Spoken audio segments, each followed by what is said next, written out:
Hey guys, it's Justin for Ballards Best, and today we're going to Stoup.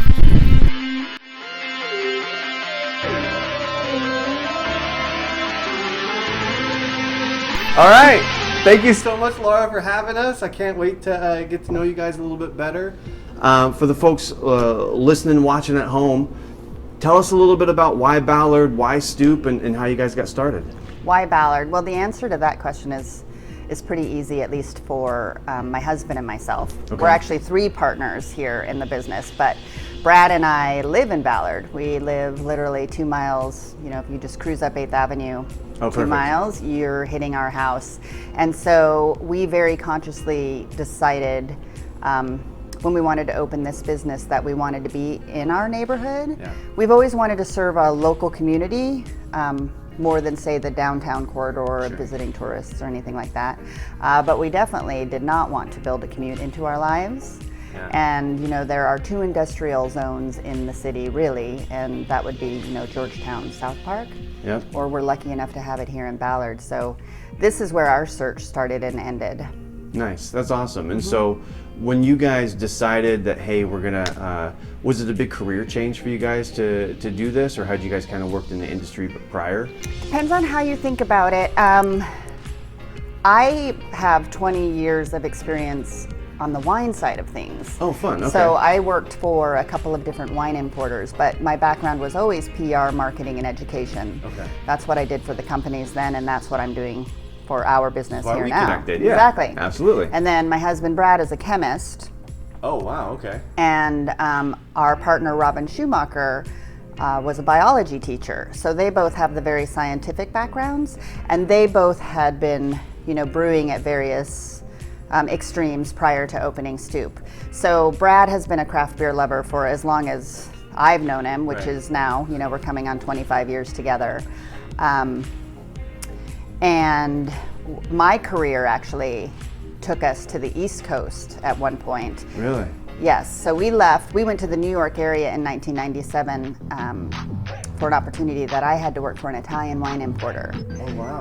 And that was just sort of a dream come true for me at that time. But that left Brad with a lot of free time. He maintained his connection to the lab he'd been working with, but just turned it into more of a consulting basis, which left him with plenty of time, and at my suggestion to go out there and see if he could work in some of the breweries. There was a brewery, there was actually a music venue that was being converted into a brew pub that was literally 2 blocks from our apartment in Hoboken, New Jersey. Oh, cool. And so it was like, hey, go see if they have room for you over there. Yeah. And that was the beginning of an opportunity to work with like 6 different breweries on the East Coast. So he did get that professional, or that, starting the breweries. That start, but at that production level, right? Yeah. He was able to take his home brew experience to another level, I guess is what I'm trying to say. And then we came home to Seattle in 2003, and he went back to the lab. So by the time that we got to 2013 and making the big leap into our own brewery, it was a major career change once again. And of course, at that point, it wasn't just about the brewing, but it was about, all of the elements of starting a business. Right. And meanwhile, Robin was also pursuing her career change. She had decided to give up teaching, and she was doing a lot of home brewing at home, and mutual friends put Brad and Robin in touch, and they started a beer conversation. Like, come on, guys. Yeah. And then we all realized that we wanted the same things. She wanted her life to be beer. We wanted ours to be beer. We are like-minded in our beer preferences. Sure. And the way we approach business, and so it just made perfect sense. And so the 3 of us were like, let's do this. Stoup is such a big part of the community. Do you guys seek out opportunities to work with the community and work with other businesses in the area? Because I know PR is kind of it's an interesting field because it's about communication and working together, and there is a sense of community here. So I just wonder how that fits in with you guys. Well, and your role specifically. Well, definitely. I mean, we do a lot of outreach, but we also just receive so many tremendous opportunities. I think one of my favorite things about that is it's really gratifying to feel like we can make a bigger difference than we could have as individuals. Sure. Yeah. Just in the kinds of organizations that we want to support. So I feel like the brewing industry as a whole is very charitable, and all of us together are always doing our best to support either organizations or individuals in need. I mean, most people in the brewing world are familiar with how Sierra Nevada brought really the whole community together globally to produce a beer that would benefit all of the victims of the campfire fires. And that kind of thing happens, that was amazingly large scale, but that kind of effort happens at a smaller scale all of the time. I mean, we're regularly hosting what we like to call Thank You Thursdays or Giving Tuesdays, in which we just invite an organization into the brewery, and they are here to engage with our consumers. They can accept direct donations if that works for them, and then we are donating a portion of our proceeds at the end of the night. So that is such a simple way for people to be involved and do something for a nonprofit organization. And we're able to just choose those and make sure, we're supporting things that align with our values. And it's aligned with your values Absolutely. And everything else. It's so fun. Absolutely. You guys have this space up here, do people rent space from you sometimes for events? They can. That's what this space was designed to be. Okay. Because I always see it with like charity events, something is happening. The events up here run the gamut. So when we first opened, we received requests all of the time to either reserve tables or to rent out the brewery. Some people wanted to do it for their wedding, other people just want a birthday party and they want to be able to carve out some space. And the tap room and beer garden, the size really isn't conducive to reservations or anything like that. And we've also found that, it's kind of come one, come all, and usually it works out where a group can carve out their own space. Yeah. But I definitely felt like there was a need for some space that could be reserved. And so I think this summer we're celebrating 2 years of having this space open. Nice. And so it functions two ways. It's either open to the public, and when it is, it's our 21 plus humans only space, so people can have a little bit of a reprieve from all the things that happen downstairs. Yeah. But when it's booked for a private event, as it can be, children are welcome. I mean, anybody hosting their event gets to design how that event looks, and it becomes their space for the night. So, lots of things happen up here.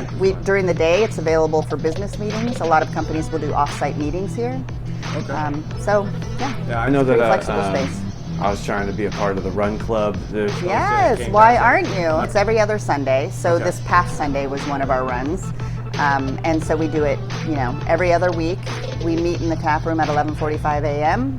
We just do a quick 3-mile loop down the Burt Gilman and back. $1 off pints for runners. And we are in our 5th year, and I am constantly amazed at the camaraderie that has been built through this group. Yeah, that sounds super fun. Now these are people that are socializing outside of Stoup, supporting each other in other endeavors. We had a team that was a really strong finisher in the Ragnar this summer. That was our Stoup sponsored team. So wow. They were, I think they ranked 12th or something insane like that. They really rocked it. And it's such a fun group of people, and it just becomes a social hour on Sunday afternoons here at the brewery. It's really great. Awesome. Yeah. Okay. Well, now I definitely have to look more into it. Another form of outreach. But yes, you should come down with your brother. Yeah, I'll have to get him out. Is there any just because Ballard is such there's always something going on. Do you guys? Is there stuff that you work towards or exclusively work with or try to support in the community? I know you guys do a lot of stuff just kind of as it, but is there any kind of like standing relationships or standing? For sure. I mean, earlier you were asking me about my outreach, and I didn't get a chance to talk about just the collaboration within the brewing community. Oh yeah. Which started really right here in the Gilman Park rectangle, right, where there are now 5 of us, soon to be 7, and but we've expanded that beyond to all. I think it's we're 11 breweries now right here. Yeah. Within a mile, right here in Ballard. So we have a progressive Oktoberfest every September. Progressive as in like place progressive to place? And as in an oompa band plays. It's 4 breweries here.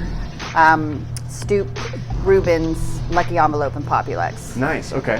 Because the Oompa band is refusing to march further, so we have to keep it. So when we started the events, Obet's wasn't open, and when we started that particular event, they weren't open, and the Oompa band has sort of placed strict parameters around us.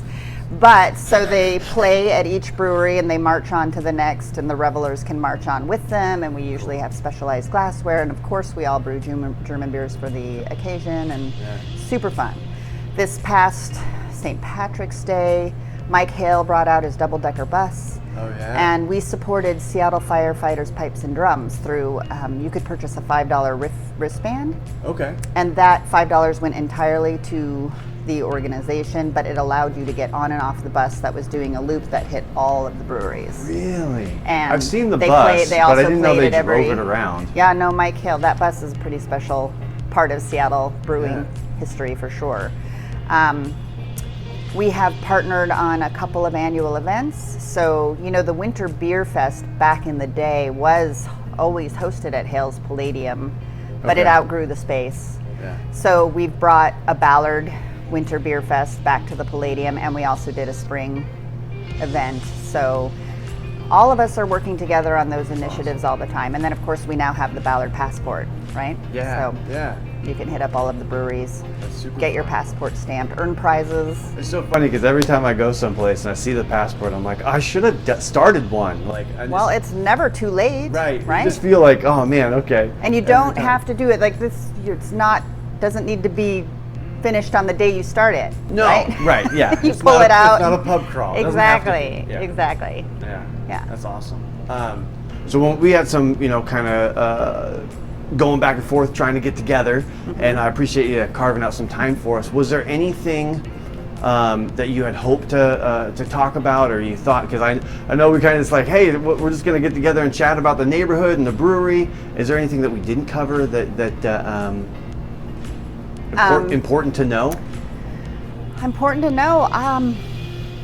I just think it's important to know how wonderful our staff is. I think we have one of the most welcoming staffs here in Ballard, and so we just want people to come into our space and enjoy our space, and seeing people here drinking our beer, enjoying one another's company is really one of the most meaningful aspects of this whole adventure for us. That's the best. So, yeah, come see us in Ballard. Super fun. Thanks so Ballard. much. East Yeah, Ballard. exactly. Thanks, Cool. Justin. Yeah, thanks.